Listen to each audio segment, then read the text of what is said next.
Bienvenue pour cette nouvelle session Bible Time with Me où nous allons creuser dans la parole de Dieu. Je suis Elisabeth, fondatrice de In the Cryptos. J'ai créé des carnets de prière et de méditation qui sont des outils qui peuvent t'aider à aller plus loin dans ta relation avec Dieu. Pour cette session, n'oublie pas ta Bible, n'oublie pas ton carnet de méditation Aga. Nous allons méditer aujourd'hui sur Philippiens 4, verset 4, qui nous invite à être joyeux.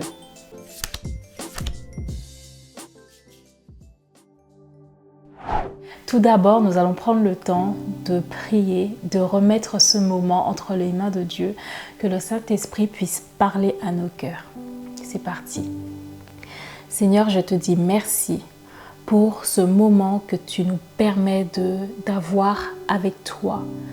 Merci Seigneur parce que tu nous permets de lire ta parole en toute liberté. Seigneur, je prie que tu puisses prendre place, que tu puisses prendre le plein contrôle de ce moment. Saint-Esprit, parle à nos cœurs, Seigneur mon Dieu. Montre-nous des choses qu'on n'avait pas vues auparavant parce que c'est un verset, Seigneur, qui est connu, Seigneur mon Dieu. Mais je te prie, Seigneur, de nous aider à voir ce verset, Seigneur, avec un nouveau regard, Père éternel. Aide-nous à aller plus loin, Saint-Esprit. Nous disposons nos cœurs, nous disposons nos pensées, Seigneur, à ta présence. Merci encore pour cette étude. Sois glorifié au nom de Jésus. Amen. C'est parti. Nous allons ouvrir la parole de Dieu aux Philippiens 4, verset 4. Réjouissez-vous toujours dans le Seigneur. Je le répète, réjouissez-vous toujours. On va relire. Réjouissez-vous toujours dans le Seigneur. Je le répète, réjouissez-vous toujours. Nous allons prendre le journal Aga et noter le verset au centre.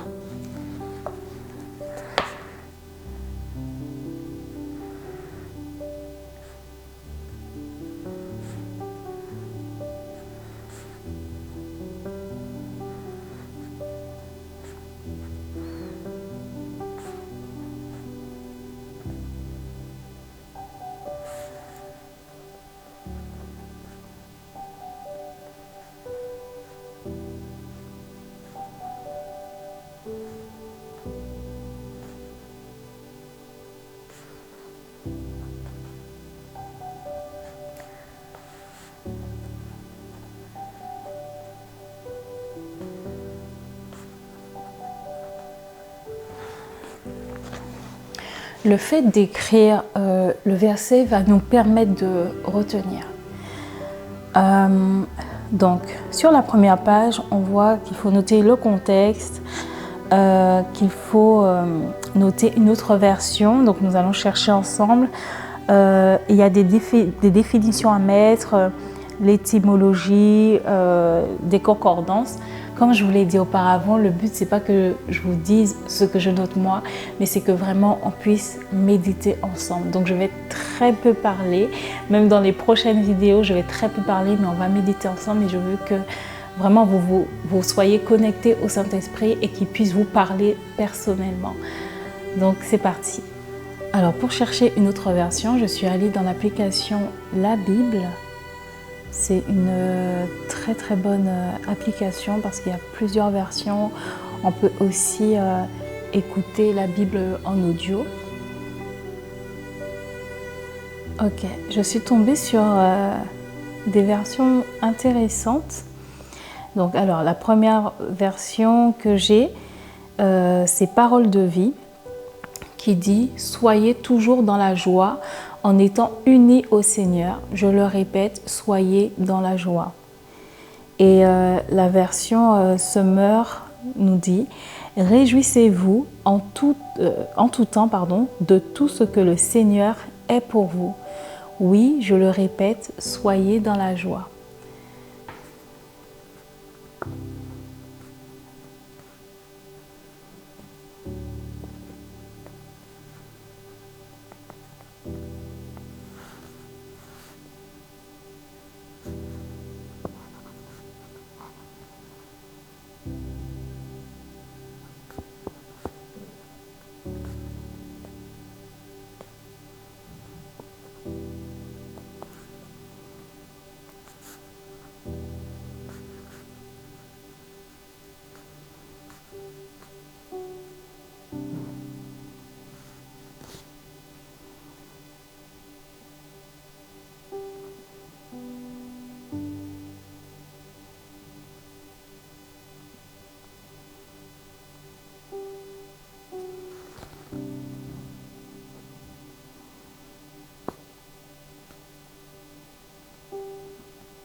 Maintenant que tu as pris le temps de noter le verset et aussi les autres versions, je t'invite à repérer les mots qui ressortent, repérer les mots qui t'interpellent et à noter leur définition.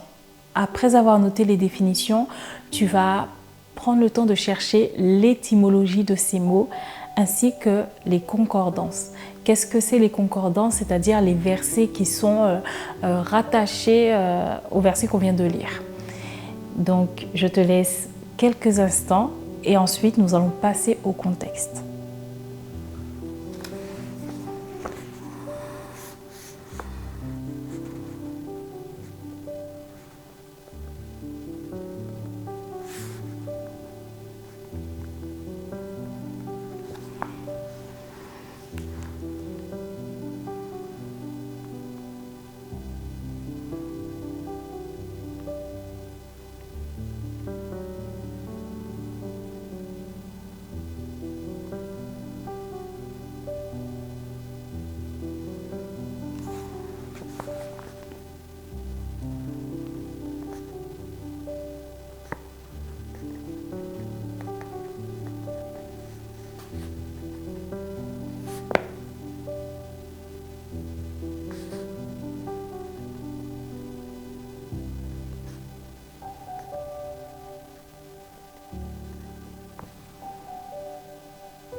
Maintenant que tu as trouvé la définition des mots qui ressortent, je t'invite à chercher le contexte, c'est-à-dire à quel moment ça a été dit, pourquoi ça a été dit, qu'est-ce qui se passait à ce moment-là.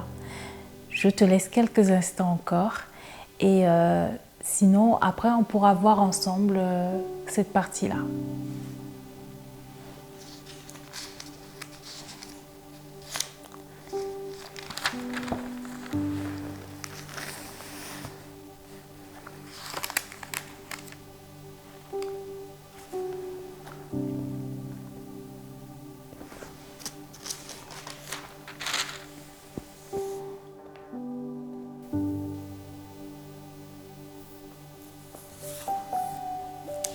Alors, si ça peut t'aider concernant le contexte, voilà, si c'est un peu galère pour toi, je t'invite à lire Philippiens 1, verset 13 et aussi Actes 28, verset 16.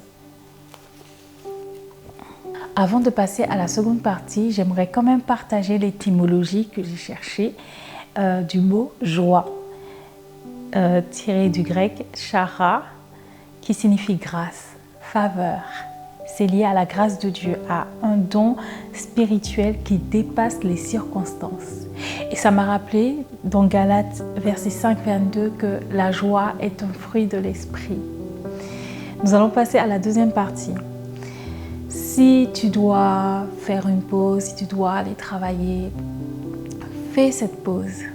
Parce que la méditation, c'est pas juste je prends ce temps, je médite et après c'est fini. Tu peux méditer la journée, à ton travail, à l'école, tu peux y penser en fait. Et ensuite, tu peux revenir, noter l'explication du verset. Alors moi, je vais le faire tout de suite, je suis tranquille.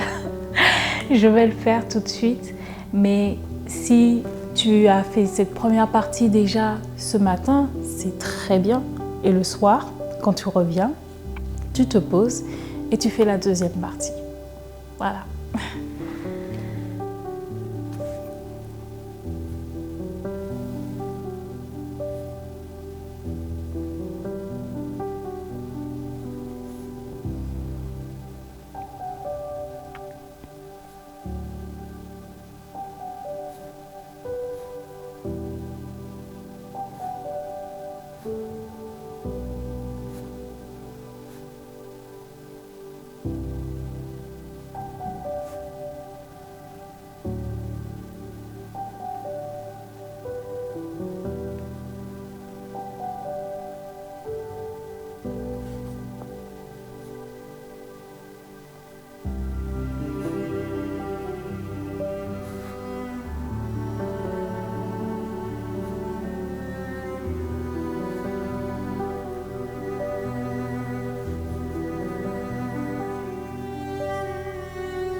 Merci d'avoir participé à cette méditation et n'oublie pas, garde toujours ta joie.